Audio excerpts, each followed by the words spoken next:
പക്ഷെ അവരുടെ വിശ്വാസപ്രകാരം ഇസ്മായിൽ നബി അല്ല, മറിച്ച് ഇസ്ഹാഖ് നബിയാണ് അവരറുക്കാൻ വേണ്ടി കൊണ്ടുപോയത് എന്നുള്ളതാണ്. ബഹുമാനപ്പെട്ട ഇബ്രാഹിം നബി അലൈഹിസ്സലാം ഇത് കേട്ടപ്പോ ഇങ്ങനെ കരയാൻ തുടങ്ങി. മകനെ ഇങ്ങനെ ചേർത്ത് പിടിച്ചിട്ട് ചുംബിച്ചു. രണ്ടുപേരും മാറി മാറി ചുംബിച്ചു. അവസാനം അറുക്കാൻ വേണ്ടി നിൽക്കുന്ന സമയത്ത് മകൻ അവസാനമായിട്ടൊരു കാര്യം കൂടി പറഞ്ഞു. ഉപ്പ, എന്നെ കമിഴ്ത്തി കിടത്തിയിട്ട് അറുക്കണം. കാരണം ഉപ്പാക്ക് എന്റെ മുഖം നോക്കിയിട്ടുണ്ടെങ്കിൽ ചിലപ്പോ അറുക്കാൻ തോന്നിയിട്ടില്ലെങ്കിലോ. പ്രവാചകരായിട്ടുള്ള ഒരു പിതാവിന്റെയും മകന്റെയും ത്യാഗസ്മരണയാണ് ബലിപെരുന്നാൾ. ഇബ്രാഹിം നബി അലൈഹി സ്വലാത്തു വസ്സലാമിന് 86 വയസ്സായിട്ടുണ്ടായിരുന്നു ഇസ്മായിൽ എന്ന കുഞ്ഞ് ജനിക്കുന്ന സമയത്ത്. ഇസ്മായിൽ നബിക്ക് 13 വയസ്സായ സമയത്താണ് ഒരു ദുൽഹിജ്ജ മാസം 7-ാം തീയതി ഇബ്രാഹിം നബി അലൈഹി സ്വലാത്തു വസ്സലാം ഒരു സ്വപ്നം കാണാൻ മകനെ അറുക്കണം എന്നുള്ള ഒരു അറിയിപ്പായിട്ടായിരുന്നു. ദുൽഹിജ്ജ 8-നും ഇതേ സ്വപ്നം ആവർത്തിച്ചു.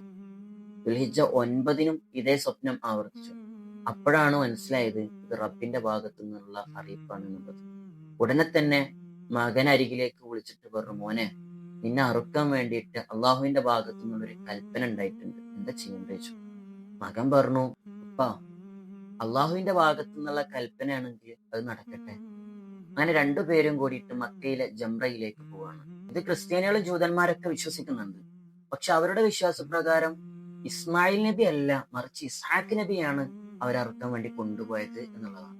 മാത്രല്ല, ബൈത്തുൽ മുഖദ്ദസിന്റെ നേരെ ഓപ്പോസിറ്റ് ഉള്ള ഡോം ഓഫ് ദി റോക്ക് എന്ന് പറയുന്ന ഖുബ്ബത്തു സഹ്റ എന്ന് പറയുന്ന ഒരു മനോഹരമായ ഒരു പള്ളിയുണ്ട്.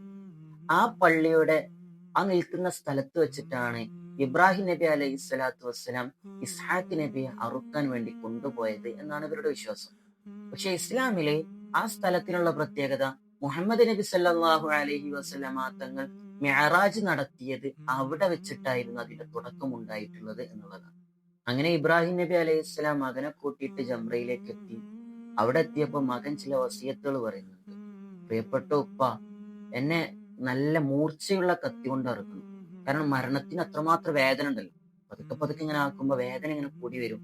അപ്പൊ അതുകൊണ്ട് തന്നെ നല്ല മൂർച്ചയുള്ള കത്തി കൊണ്ട് പെട്ടെന്ന് അറുക്കണം എന്നുള്ള ഒരു വസിയത്തായിരുന്നു. രണ്ടാമതായിട്ട് പറഞ്ഞു, ഉപ്പ, എന്റെ കൈകാലുകൾ എന്ത് ചെയ്യണം, നിങ്ങൾ കെട്ടണം.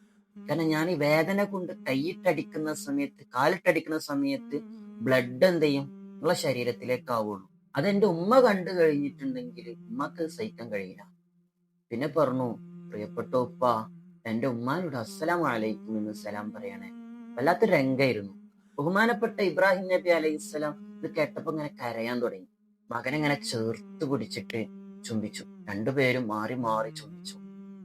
അവസാനം അറുക്കാൻ വേണ്ടി നിൽക്കുന്ന സമയത്ത് മകൻ അവസാനമായിട്ടൊരു കാര്യം കൂടി പറഞ്ഞു. ഉപ്പ, എന്നെ കമിഴ്ത്തി കിടത്തിയിട്ട് അറുക്കണം. കാരണം ഉപ്പാക്ക് എന്റെ മുഖം നോക്കിയിട്ടുണ്ടെങ്കിൽ ചിലപ്പോ അറുക്കാൻ തോന്നിയിട്ടില്ലെങ്കിലോ. അതുകൊണ്ട് എന്നെ കമിഴ്ത്തി കിടത്തിട്ട് അറുക്കണം എന്ന് പറഞ്ഞു. ഇബ്രാഹിം നബി അലൈഹി സ്വലാത്തു വസ്സലാം കുട്ടിയെ കമിഴ്ത്തി കിടത്തി നല്ല മൂർച്ചയുള്ള കത്തി കൊണ്ട് അറുക്കാൻ നോക്കി. ഈ സമയത്താണ് ജിബ്രീൽ അലൈഹി സ്വലാത്തു വസ്സലാം ഒരു ആടുമായി വരുന്നതും ആടിനെ അറുക്കാൻ വേണ്ടി പറയുകയും, ഇബ്രാഹിം നബിയെ, നിങ്ങൾ അള്ളാഹുവിന്റെ ഭാഗത്തു നിന്നുള്ള പരീക്ഷണത്തിൽ നിങ്ങൾ വിജയിച്ചിട്ടുണ്ട്, അതുകൊണ്ട് ഈ ആടിനെ നിങ്ങൾ അറുത്തോളി, കുട്ടി അറുക്കണ്ട എന്ന് പറയുന്നു. അങ്ങനെ ഇബ്രാഹിം നബി അലൈഹി സ്വലാം ആ കത്തി കൊണ്ട് ആടിനെ അറുക്കുമ്പോൾ മഹാനായ മുഖറബുൽ അംലാഖ് മലക്ക് ജിബ്രീൽ അലൈഹി സ്വലാത്തു വസ്സലാം അല്ലാഹു അക്ബർ അല്ലാഹു അക്ബർ ഇത് കേട്ടപ്പോ ഇസ്മായിൽ നബി അലൈഹി സ്വലാത്തു വസ്സലാം പറഞ്ഞു, ലാ ഇലാഹ ഇല്ലല്ലാഹു അല്ലാഹു അക്ബർ, അല്ലാഹു അക്ബർ വലില്ലാഹിൽ ഹംദ് എന്നുള്ളത് ഇബ്രാഹിം നബി അലൈഹി സ്വലാത്തു വസ്സലാം പറഞ്ഞു. ഇതാണ് സംഭവം. ഈ പുണ്യമാക്കപ്പെട്ട രാപ്പകലുകൾ എനിക്കും എന്റെ കുടുംബത്തിനു വേണ്ടി നിങ്ങൾ ദുആ ചെയ്യണമെന്ന് ദുആ വസിയത്തോടെ. അസ്സലാമു അലൈക്കും വറഹ്മത്തുള്ളാഹി.